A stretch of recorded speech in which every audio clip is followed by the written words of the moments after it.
Did you know that since 2001, over 31,000 of our soldiers have been discharged from the military with personality disorder?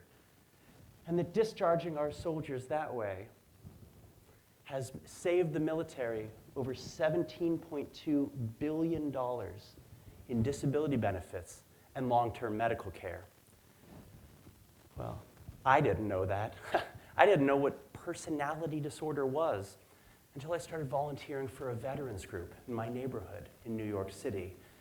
My role at the Veterans Organization was to tell the stories of soldiers returning from Iraq and Afghanistan with stories of heroism and courage, tragedy and triumph. Specialist Jonathan Town was going to be the 5th soldier in this series of soldier stories until he told me something that knocked me flat. He explained how he was wounded by a rocket blast in Iraq, won the Purple Heart for his wounds, and so they discharged him with personality disorder. I said, wait, what? Personality? That didn't make any sense to me. I was baffled. And so I began to dig. That is how I fell down the rabbit hole of the story, investigating personality disorder discharges for the last 9 years.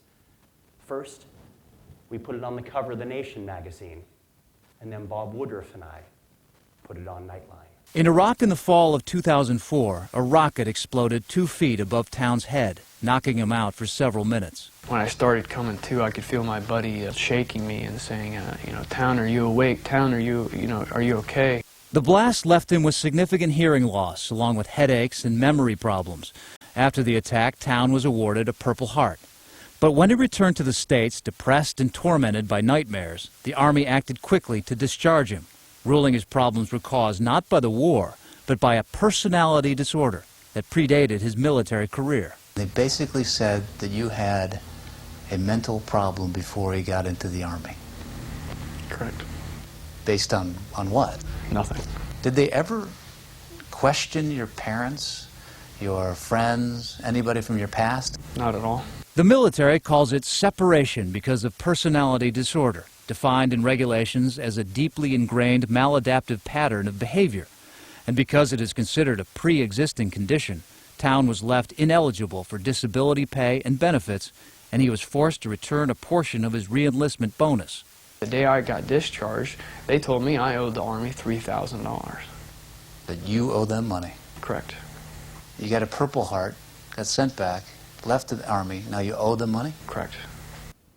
Town's voice broke the silence. And soon after his voice went out on ABC News, Law and Order picked up personality disorder discharges as an episode in its next season. And then the big gun stepped in. Senator Barack Obama and rock star Dave Matthews. Obama put forward a bill, S-1817, to halt all personality disorder discharges. Matthews put a petition on his rock band's website asking Congress to investigate these discharges. Within a few days, that petition had over 23,000 signatures. Next thing you know, there I was, sitting before Congress, and there was Specialist Jonathan Town. After Town told his story to Congress, I heard from voices in the military from all over the country. I spoke with military doctors who talked to me about the pressure on them to purposely misdiagnose wounded soldiers. One told me the story of a soldier that came back with a chunk missing from his leg. His superiors wanted him to diagnose that as personality disorder. I also got a flood of emails just like this one. Personality disorder discharge, please help, exclamation point. That letter came from Sergeant Chuck Luther, who served in Iraq and was knocked to the ground by a mortar blast. He slammed his head against the concrete, ended up with headaches so severe that they would blot out his vision, literally blinding headaches. When his superiors tried to tell him that his blindness was caused by pre-existing personality disorder. He refused to sign the documents, and so they put him in a storage closet and held him there for over a month under enforced sleep deprivation, with armed guards keeping the lights on all night, blasting heavy metal music at. He tried to escape the closet. They pinned him down, injected him with sleeping medication, and dragged him back to the closet until finally, exhausted, defeated, he signed the documents. Now, it's worth mentioning that personality disorder actually is a recognized mental illness. You might recognize these faces. That's Adam Lanza in the upper left-hand corner, the young man who went into Sandy Hook Elementary School and murdered all those children. In the lower right-hand corner, those are the Columbine killers. Each of them recognized cases of personality disorder. It's such a severe mental illness that the military screens every soldier for it before they're admitted into the military. They're screened a second time before being deployed. In my 9 years reporting on this story, the dozens and dozens of soldiers I spoke to, all of them were a lot more like Sergeant Chuck Luther, who had served a dozen years, won 22 honors for his performance before his pre-existing condition was discovered. They were service members like Airman Amy Quinn. Quinn, a Navy electrician, served on the USS Harry Truman. And while on the battle carrier, she was brutally raped and physically assaulted. When she reported the crime to her superiors, did they arrest her attackers? Did they confine them to a corner of the ship? No. Instead, they settled on a discharge for her, for personality disorder. Now, it's important to understand that the military doesn't deny any aspect of this scandal. In fact, I spoke with Sergeant Luther's commander, who talked to me about his discharge and described why he thought confining him to the closet was the right thing to do. What they have said is that these discharges are not acts of injustice, because each of these soldiers, they can appeal their cases to an appeals board, get their case overturned on appeal, and then, after the appeals board sides in their favor, get disability benefits and medical care. But how often does that happen? An enterprising reporter, Fusion Television, Alyssa Figueroa, spent a year trying to find out. In her series, A Losing Battle, she looked at the last 3,000 cases of personality disorder discharge appeals. And of those 3,000 appeals, how many did the appeals board decide in the soldier's favor? 0. And the reason is quite simple. As she found, for each case, the appeals board was setting aside 3 minutes and 45 seconds. Now, we can all speculate as to what an entire appeals board can achieve in 3 minutes and 45 seconds, but I think this graphic tells the story better than I can.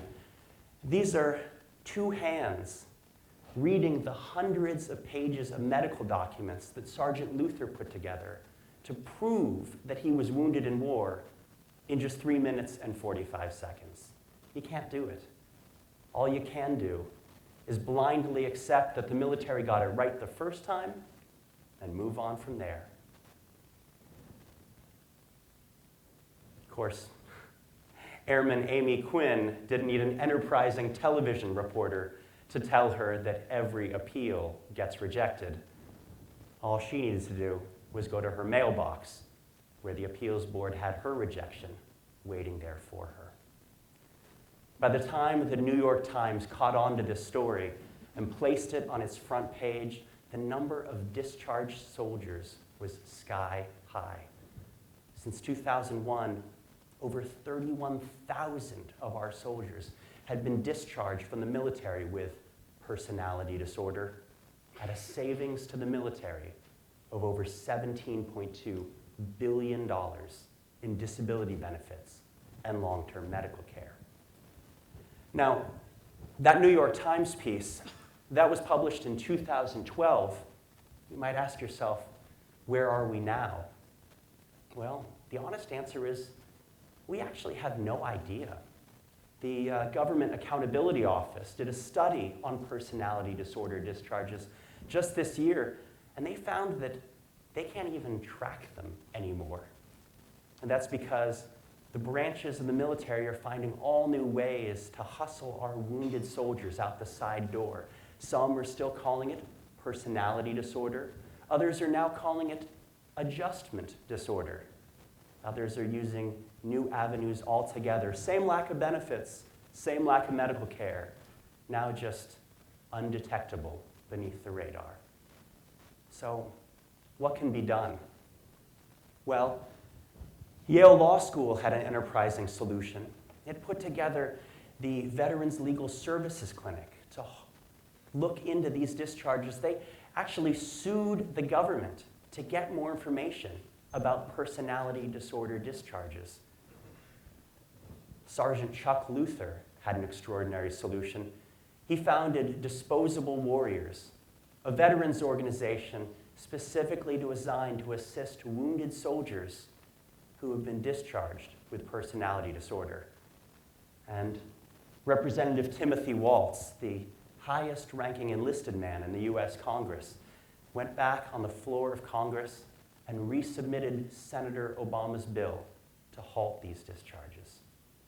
But the real solution, I think, is actually a lot simpler. It begins with you, and it begins with me. We can know what is happening to our wounded soldiers. For those of you here tonight, the phrase personality disorder will never again be a mystery. Maybe you've even become curious enough to go home tonight, Google personality disorder discharges, and find out what the heck is happening to our soldiers. We can share. For those in the auditorium, tonight, when you're having dinner with your family, will you tell them about what's happening to our soldiers? For those of you who are hearing my voice at home, with Facebook, Twitter, and Instagram at your fingertips, will you make one click and share these soldiers' stories with your friends and family? Will you challenge them to share this video with their friends and their family? Because finally, we can recognize that this is not a political issue. This is a human rights crisis. Because these wounded soldiers, they're not statistics, and they're not just photos. Airman Amy Quinn, Sergeant Chuck Luther, Specialist Jonathan Town. These are real people. These are real families. And we have a chance to recognize two of these service members here tonight. Ladies and gentlemen, Sergeant Chuck Luther and Airman Amy Quinn.